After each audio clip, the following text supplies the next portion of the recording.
Hello दोस्तों, नमस्कार। बहुत बहुत स्वागत है एक बार आपका फिर से आपके अपने YouTube channel study with LK पे। दोस्तों, मैंने बहुत दिनों से कोई वीडियो नहीं बनाया था, तो मैंने सोचा चलो आज आप लोगों के लिए कुछ एक नया वीडियो बनाते हैं। और इसमें क्या करते हैं कि हिंदी के जो नोट्स हैं उनको मैं शॉर्ट्स तरीके से तैयार करा देता हूँ जिसमें आपको बहुत ज़्यादा कुछ नहीं पढ़ना होगा और पॉइंट टू पॉइंट वही चीज़ पढ़नी होगी जो आपके एग्जाम में आती है।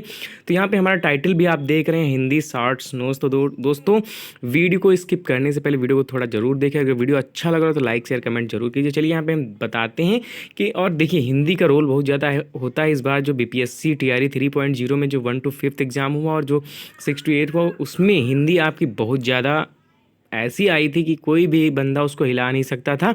अगर इंग्लिश आपकी नहीं होती तो आप बिल्कुल उसको नहीं कर पाते। तो चलिए यहाँ पे सबसे पहले जो हमारा टाइटल आप यहाँ पे देख रहे हैं, इसमें लिखा है कि हिंदी भाषा का सामान्य परिचय। तो हिंदी भाषा का जो सामान्य परिचय है, एक बार इसको देख लेते हैं। इससे बहुत सारे इंपॉर्टेंट क्वेश्चन बनते हैं जो कि हर बार पूछे जाते हैं। टीआरई 1 में भी पूछा गया था, टीआरई 2 में भी पूछा गया था और टीआरई 3 में तो खैर पूरा साहित्य ही आया था। तो यहाँ पे हम पहले देखते हैं, हमारा जो पहला सब लाइन है कि भाषा शब्द संस्कृत भाषा की धातु भास धातु से बना है। किससे बना है?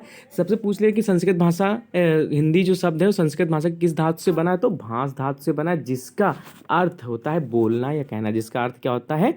बोलना या कहना। तो यहाँ पे हमने एक 1 पॉइंट देख लिया। फिर अगला हम पॉइंट देख रहे हैं, पॉइंट वाइज उन्होंने बनाया है, शब्दों के सार्थक समूह या संकेत को भाषा कहते हैं। अब शब्दों के सार्थक समूह या संकेत को भाषा कहते हैं। अब यहाँ पे तुम्हारे मन में आ रहा होगा कि शब्द किसे कहते हैं। तो चलिए, इतना तो आप लोग जानते ही होंगे कि शब्द किसे कहते हैं। फिर यहाँ पे उसके प्रकार बताए गए। तो अभिव्यक्ति की दृष्टि से भाषा के 3 रूप होते हैं, यानी कि भाषा के 3 रूप होते हैं। कौन कौन से? एक तो मौखिक भाषा, दूसरा लिखित भाषा, तीसरा सांकेतिक भाषा।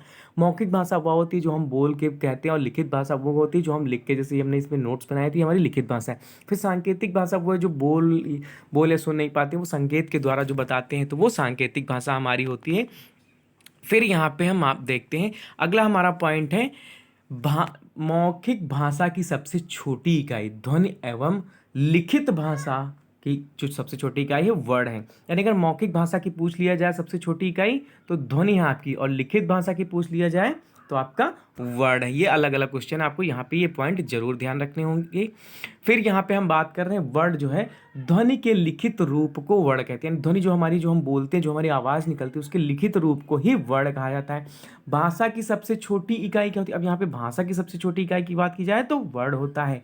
वर्णों के लिखने के लिए जिन चिन्हों की आवश्यकता होती है, यानी जिन जैसे हम छोटा बड़ा जो लिखते हैं, जैसे लिखते हैं, तो उसे हम क्या कहते हैं? उसे हम लिपि कहते हैं। यानी तो वर्णों के लिखने के लिए जिन चिन्हों की आवश्यकता होती है उसे हम लिपि कहते हैं। अब यहाँ पे थोड़ा एक क्रम दिया हुआ है, आपका सही क्रम दिया हुआ है। जैसे ध्वनि के बाद वर्ण आता है, जिसे अक्षर बोलते हैं, फिर शब्द आता है, फिर पद आता है, फिर वाक्य आता है, फिर अनुवृत्ति आती है। फिर अगला यहाँ पे हम देखते हैं शब्द।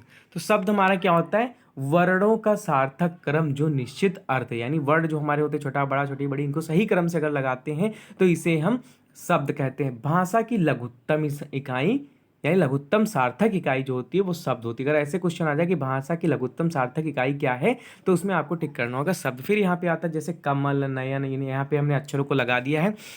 पद, अब पद क्या होता है? सार्थक वर्ड समूह, यानी जो जितने हमारे वर्ड होते हैं उनको सही से हम लगाते हैं। तो वो जैसे मोहन क्रिकेट खेलता है, तो इसको हमने सही क्रम से लगाया है। अभी हम कहते हैं क्रिकेट खेलता मोहन, तो क्या इसमें कुछ समझ में आता है? तो नहीं समझ में आता है।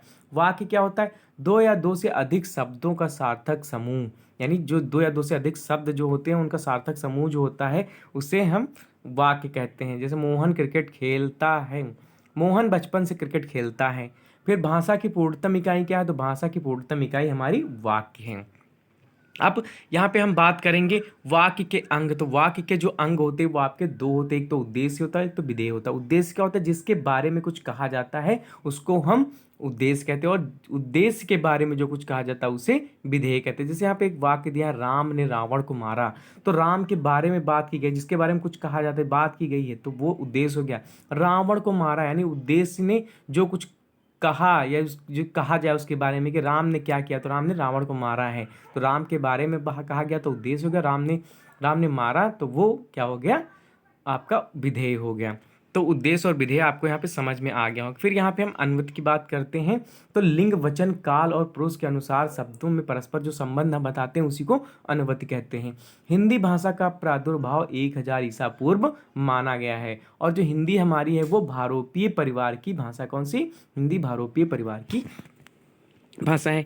फिर हिंदी भाषा का जन्म संस्कृत भाषा के सिंधु शब्द से हुआ है, और इसका पहला प्रयोग ईरान के निवासियों द्वारा किया गया है।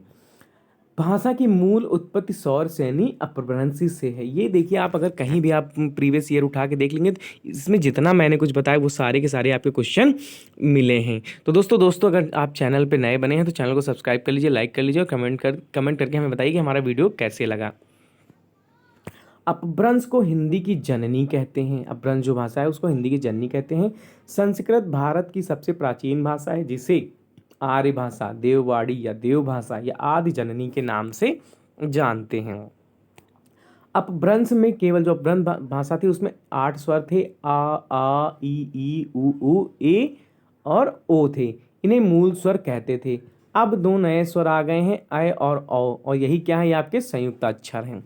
फिर अपभ्रंश में ड और ढ व्यंजन नहीं थे। अब यहाँ पे कुछ एक क्रम दिया हुआ है, जैसे सबसे पहले संस्कृत भाषा का विकास हुआ, फिर पाली का हुआ, फिर प्राकृत का हुआ, फिर अपभ्रंश का हुआ, फिर लास्ट में आपकी हिंदी बनी थी। ये आपका सही क्रम है। दोस्तों वीडियो अच्छा लगा हो तो लाइक शेयर कमेंट जरूर कीजिए और चैनल पे बने रहिए। दोस्तों नया वीडियो, नया इसके आगे का भाग हम नया ही जल्द ही लाएंगे।